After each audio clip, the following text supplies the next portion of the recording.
Hi there, this is Kira Lesley for Debunking Addiction at healthyplace.com.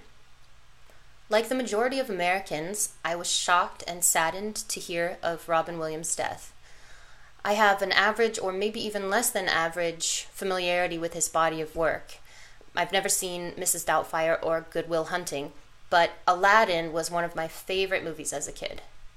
And I did know he was quick-witted, brilliant, and troubled. I knew he had struggled with substance abuse and even attended a treatment facility in my state.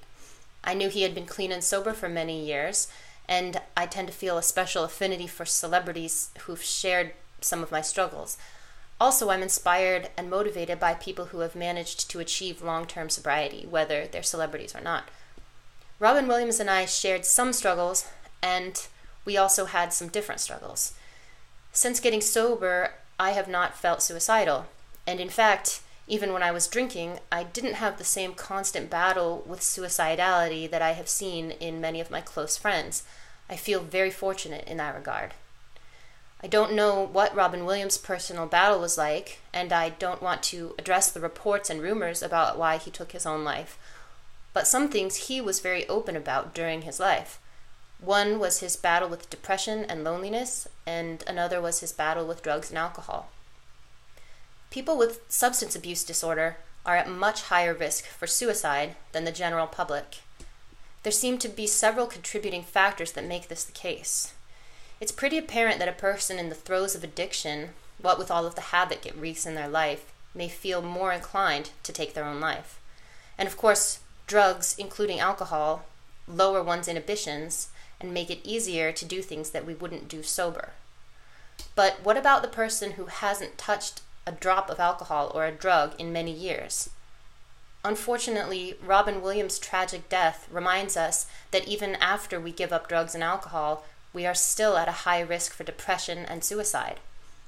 Again, I am not speculating on why this man took this action, nor am I suggesting that he did it because he was an addict alcoholic.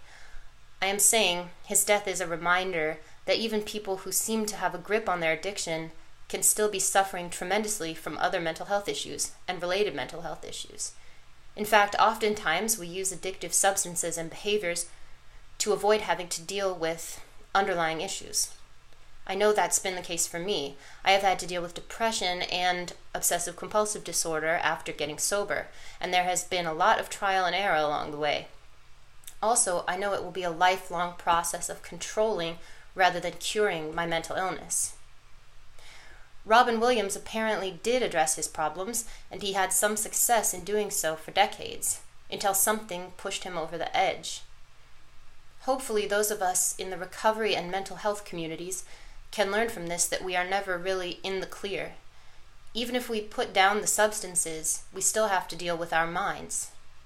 I hope for comfort and strength for Robin Williams' loved ones, peace for him, and that perhaps we as a society can grow from this tragedy so that people with or without substance abuse problems can have better help and an easier time getting to that help.